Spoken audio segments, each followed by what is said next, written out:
Friends, this is our new topic, function. As you had already studied about the topic in the previous class, the basic knowledge you get from that 11th in that topic, हम इसको थोड़ा सा revise कर लेते हैं function के बारे में. फंक्शन से पहले आपने रिलेशन के बारे में पढ़ा था. If there are two non empty sets,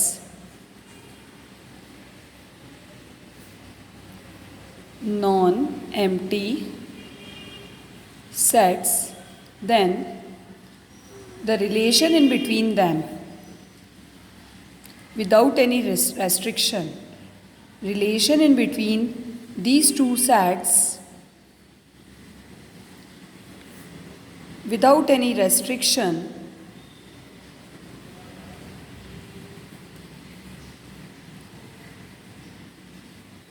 is actually relation, is relation in that mathematics. ऐसा आपने पढ़ा था R equals to A comma B such that A equals to 3B.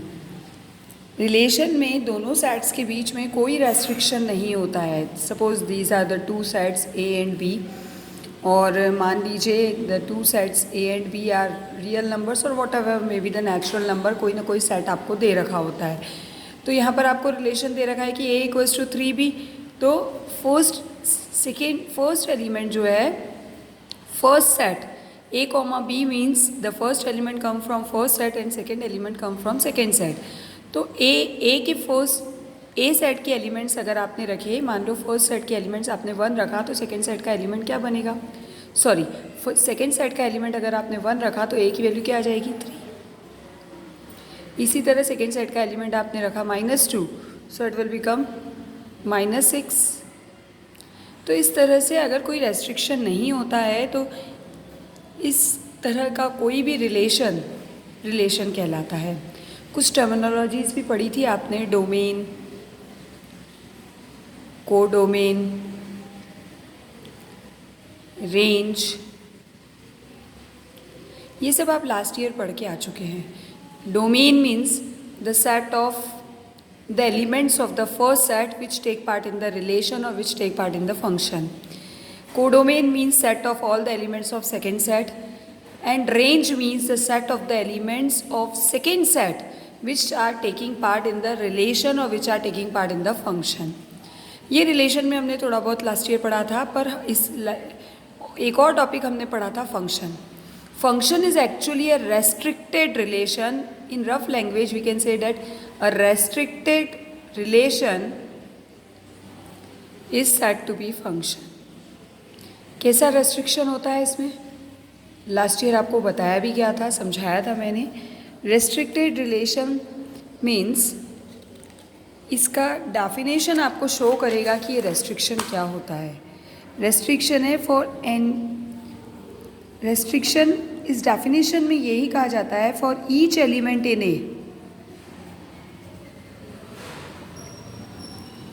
A there is unique image in B. There is unique image in B, then it is said to be the function. We can write it as f of A to B and fx equals to y. This implies y is said to be image of x and x is said to be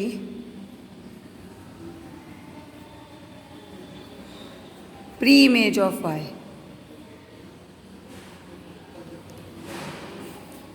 These are the terminologies, we can say that.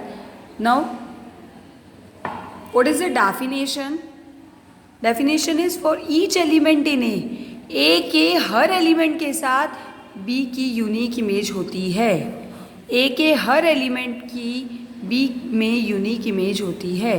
यानी अगर मैंने लिख दिया 1 2 3, here we have A B C, तो if the image of 1 is A and image of 2 is B and again image of 2 is C, then it is not a function, क्योंकि function में आपके पास हर element की unique image होनी चाहिए और each element in A, that means her element की image होना भी ज़रूरी है।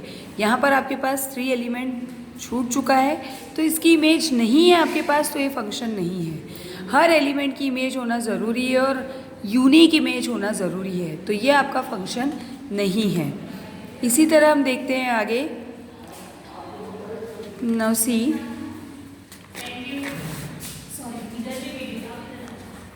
now see 1 2 3 P Q R. Image of 1 is P, image of 2 is Q, image of 3 is also Q, and R has no image. Is it function? Yes, it is a function. क्योंकि first element के हर element first set के हर element की आपको image मिली है। F1 P, F2 Q, F3 Q and R की pre image आपके पास नहीं है। तो डेफिनेशन हमको ये कहती है कि हर एलिमेंट की इमेज होना ज़रूरी है, तो फर्स्ट सेट के हर एलिमेंट की इमेज है। डेफिनेशन ये भी कहती है कि हर एलिमेंट की इमेज होना चाहिए, यहाँ कोई भी एलिमेंट नहीं छूटा है जिसकी इमेज नहीं है।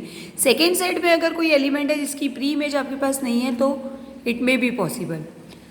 और यूनिक इमेज होना कंपलसरी है, तो यहाँ पर देखिए यूनिक इमेज है, 1 की इमेज P ही है, 1 की दूसरी कोई इमेज नहीं है। 2 की इमेज Q ही है क्योंकि 2 की दूसरी कोई इमेज नहीं है। 3 की इमेज Q है। प्री इमेज आपकी 2 हो सकती है, सेम प्री इमेज हो सकती है, बट इमेज आपको सिंगल ही रहनी है। यानी अगर आप इस रिलेशन के फंक्शन के एलिमेंट्स को लिखें तो 1, P, 2, Q, 3, R। ध्यान दीजिएगा फर्स्ट सेट के एलिमेंट्स रिपीट नहीं होने चाहिए। सेकेंड सेट के एलिमेंट्स अगर रिपीट हो जाते हैं तो पॉसिबिलिटी फंक्शन होने की है।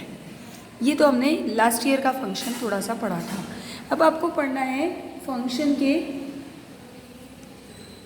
डोमेन और रेंज। तो आपने लास्ट ईयर पढ़ा ही था, मैं आपको फिर थोड़ा सा याद दिला देती हूँ। Domain means the set of, domain means set of elements of first set participating in mapping, or we can say that participating in mapping, or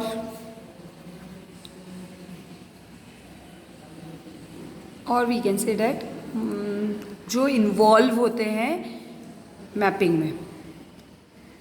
codomain, codomain is the set of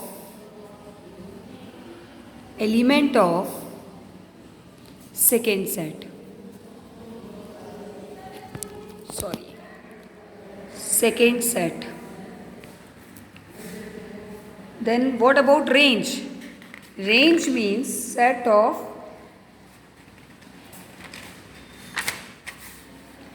range means set of elements of second set that are participating in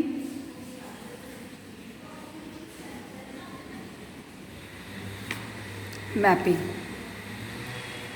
अब एक छोटी सी बात जो आपको याद रखनी है, इन function, relation की बात नहीं कर रही हूँ बेटा, फंक्शन में आपका डोमेन जो होता है, domain is actually first set.